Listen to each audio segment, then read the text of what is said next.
صبورة حسن الفقيه فتاة في 18 من عمرها في ليلة زفافها تفاجأت أنها تتعرق دما، ذلك ما دفع زوجها إلى طلاقها، لكن حالتها المحيرة تطورت إلى خروج أحجار ودم من عينيها وأذنيها وبصورة مستمرة. في حالة معبرة وجدناها في مديرية باجل بمحافظة الحديدة. نتابع التفاصيل في التقرير.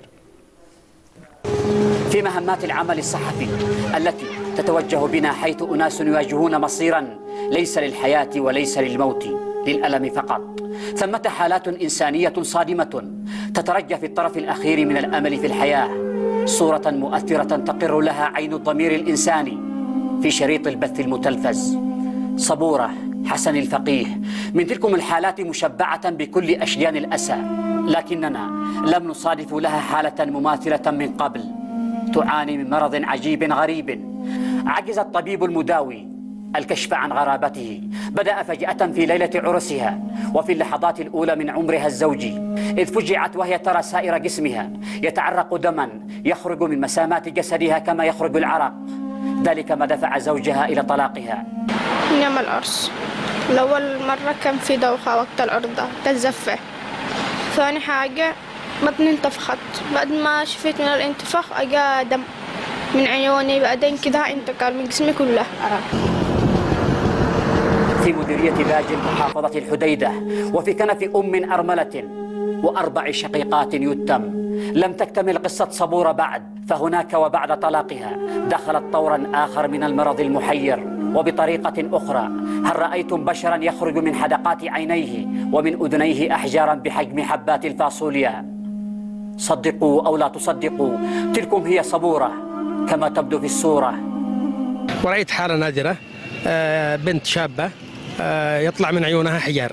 الحجر صغار جدا، يعني كحجار السائلة، صم قوية جدا يعني. فطبعا تواصلت مع مدير عام مكتب الصحة في الحديدة الدكتور عثمان البيضاني، وطلبت منه أن يتواصل مع الأخ وزير الصحة والأخ المحافظ على أساس أنه يفتحوا لها مجال في مستشفى الثورة العام بصنعاء. الحالة نادرة تحتاج إلى تدخل طبي في مركز طبي متخصص. تخرج الحصى من عينيها ومن أذنيها كما يخرج عرق الدم من سائر جسدها تلقائيا، يتبعها خيط صوفي لا تعلم صبورة ولا أمها ولا الأطباء والمنجمين وشيخ الرقية من أي عالم أتى. بنتي مريضة من يوم الزفة حك العرس، داخل علينا ليلة العرض حكها، بعدين اليوم الثاني وقع بها انتفاخ. جلسنا احنا من الانتفاخ هذا لمدة شهر، جبنا لها ناس يقروا عليها، ورجال اختفى الانتفاخ، اجل عيون بدعان عين يصير منها دم. رجعت الثانية كل أسبوع يزيد احنا حاجة جديدة بعدين من العنف. بعدين تطور عندها الجسم، الدم هذا خرج من أذانها، من لكفها، من لسانها، من شعرها، من جسمها كله. صبورة تعيش كل ما للصبر من معنى، فتاة في 18 من عمرها تطالع في صورتها مرايا الذكريات قبل أن تصبح حسرة معجزة مرضية، لحظة فجرت في داخلها نوبة بكاء لا دموع لها، ربما لأن عينيها لا تذرف سوى الأحجار وأحيانا دما كأذنيها.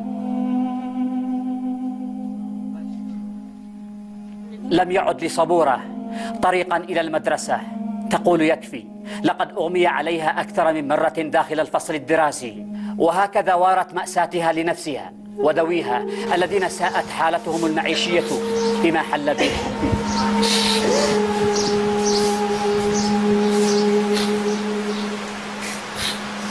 صبورة التي عرفت بذكائها وتعدد مواهبها، الرسامة والخطاطة، تكرس مواهبها، تخبر رجال الخير ما الذي حل بها، ترسم عينيها وكأنها تسائلها لماذا تحبس الدموع وتذرف دما وحصى.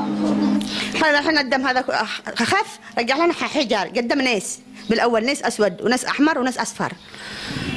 نحن اختفى الناس، رجع أجل احنا حجار. نحن عين حجار وعين تخرج منها خيوط وتراب زي الشمة. هذا أمس، وجلسنا أمس يوم كامل أمياء. في سياق التشخيص الطبي لحالة صبورة يقول أحد الأطباء أنه أجرى فحصا لدمها فلم يجد أي نتيجة. كانت تعاني من انتفاخ في البطن وهكذا من هذا القبيل. عملنا لها عدة فحوصات طبية ما ظهرش أي حاجة، أي علامات عليها، سوى أنه في هناك زي الدم، زي حاجات غامقة من خلال التلفزيون اللي عندنا. لكن بعد كذا تم إحالتها بالحديدة وتابعوا حالتها بالحديدة وعالوها إلى مستشفى الثورة العام بصنعاء. أجروا لها بعض الفحوصات الطبية في مستشفى الثورة، واتضح أنه هناك برضو نزيف بشكل تعرق يخرج دم. وفي تقديرات مشايخ العلم الشرعي الذين جربوا علاجها بالقرآن يقولون إن الأعراض تدل على أن صبورة مصابة بالسحر والشعوذة. بعد قراءة الرقية الشرعية وتلاوتها على هذه الفتاة تبين من العلامات الاهتزاز والرعشة في الجوانب والأطراف، مما أكد وجود شيء من التلبس الشيطاني بتأثرها بالقرآن الكريم. ظهرت علامات واضحة رأي العين بأنه سحر، وهذا السحر محمول في البطن ومدعوم بالسحر من خارج الجسد كما ظهرت العلامات. أدعو جميع الإخوة المحسنين الذين يستطيعون أن يقفوا مع هذه الفتاة وهي في بداية حياتها وفي بداية عمرها ومقتبل عمرها أن يقفوا معها وأن نشعرها أننا إخوة لها، نقف معها قلبا وقالبا حتى تجتاز هذا. ونحن نقول بإذن الله ستجتاز هذه الصعوبة وسيشفيها الله عز وجل.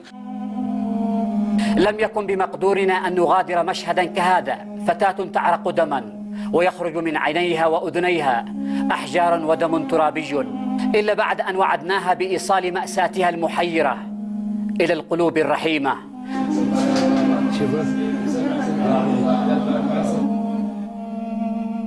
محمد النقيب لبرنامج صدى الأسبوع.